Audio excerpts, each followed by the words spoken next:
This is slide number 27 and I am your presenter Asloob Mudassar. Some well-known functions at the object plane and their Fourier transforms. You know that in optics we have sometimes functions at the object plane which are infinite in extent. In order to limit the dimensions of such objects, we can use two types of functions. One is the rectangular function abbreviated as rect, and the other one is the circular function abbreviated as circ function. These functions are defined below. Rect of x is equal to 1 when x mod is less than equal to half and 0 otherwise. And circ function of r is the radius. Circ function of r is equal to 1 when r is less than equal to 1 and 0 otherwise. So rect in the two-dimensional functions can be splitted into one-dimensional functions, as for example, rect of x over a comma y over b is equal to rect of x over a into rect over b. And we have defined these functions. We have given the graphical representations of these functions for the rect functions in 1D and 2D, and for the circ function in 2D as given. So this is the rect function. You can see that it extends from a minus half value to plus half value, and there it is 1, and beyond that value it is 0 on both sides. And the rect in two-dimensional is given in the center. You can see that the region is extending to infinity in all directions, but the clear aperture has finite dimensions. So in order to limit the dimensions of the clear aperture, we can use the rect two-dimensional functions over here. And then we have at the rightmost the circ function in 2D. So the clear aperture is actually the radius r, at which the circ function is equal to unity, and outside it is 0 where the region is black.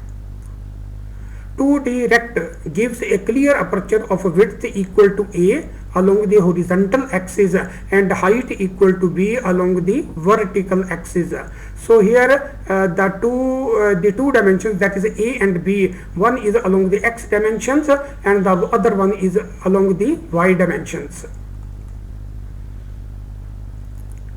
Now here we wanted to give the Fourier transform of the rect functions. As I told you that these functions can be used to limit the size of the objects in the space domain. So what will happen when we use such functions?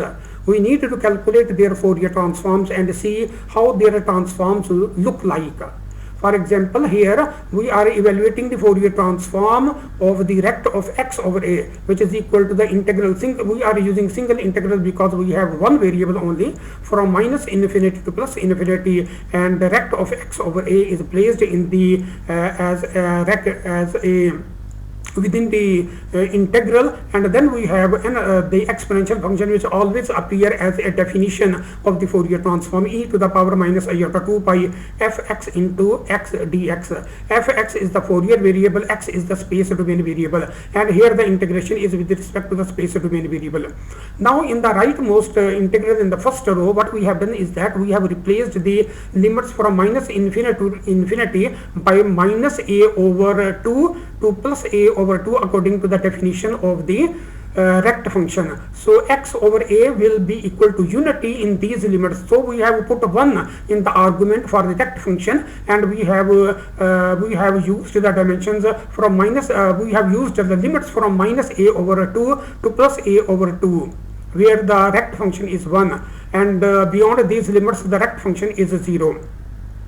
Now you know that in the second row, look at that we have evaluated this integral, and you must be aware of the definition of the evaluation of such integrals, and we have limit from minus a by 2 to plus a by 2, where we are going to evaluate the solution of this integral.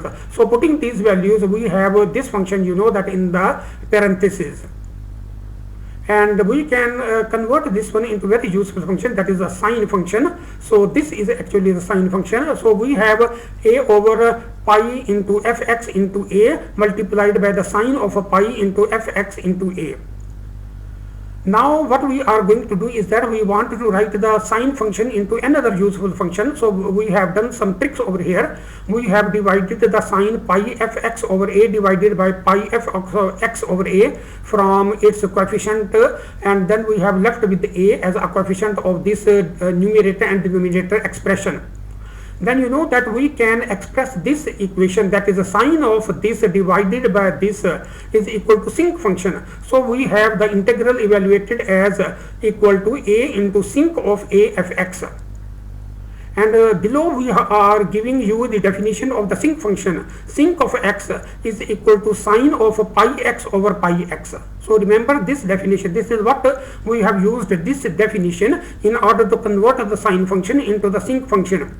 Why we have converted this one? Because the sinc function is a very useful function, and we shall come across this function repeatedly in Fourier optics. So sinc function has a special importance in Fourier optics, which will be disclosed later on. Now the two-dimensional Fourier transform of the rect of x over a comma y over b function is given.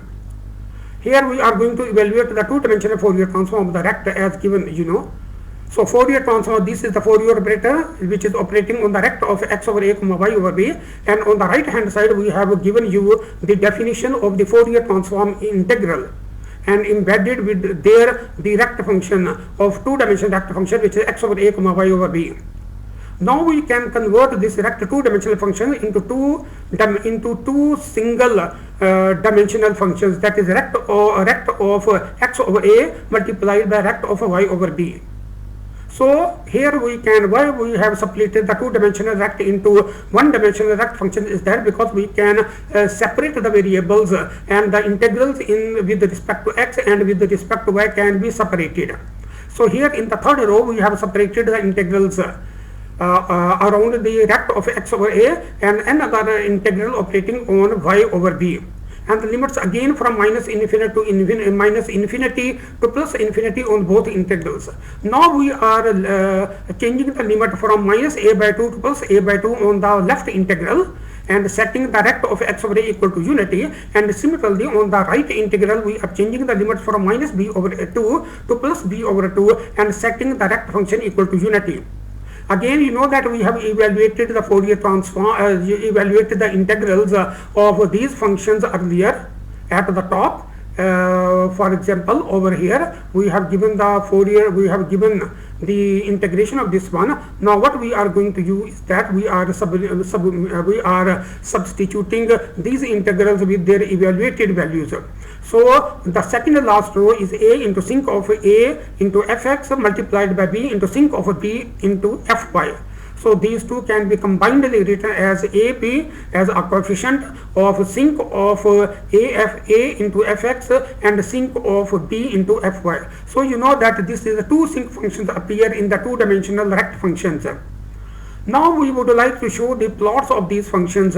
For example, I am going to plot this rect two-dimensional functions. I am not going to plot the rect two-dimensional functions, but I am going to plot its Fourier transform. That is, I am going to plot ab into sinc of a into fx multiplied by sinc of b into fy. I am going to plot this last line. So you can see this one over here, the last line. Now the 2D Fourier transform of the rect two-dimensional function is given in the bottom. So in the bottom you can see that the two-dimensional Fourier transforms are given. For example, over here, this one is for the value of AB is equal to 20 arbitrary units. So when we increase the value of AB equal to 30 arbitrary units, you can see that this is in the middle we have the Fourier transform, which is more compressed. It means that more ringing effects over there. And in the third one we have AB is equal to 40 arbitrary units, and you can see that the sinc function, how the sinc function looks like. And in the upper row we have given their cross-sectional view through the, for example, through the horizontal axis, so that you can appreciate how the sinc function would look like in one-dimensional case. So the first one on the left is for A is equal to B is equal to 20 arbitrary unit. You can see that the main lobe is much broader and there are a few side lobes over there. And you can also notice that these side lobes and the part of the main lobes are also also going in the negative direction, and the side lobes are going in the positive and the negative direction repeatedly.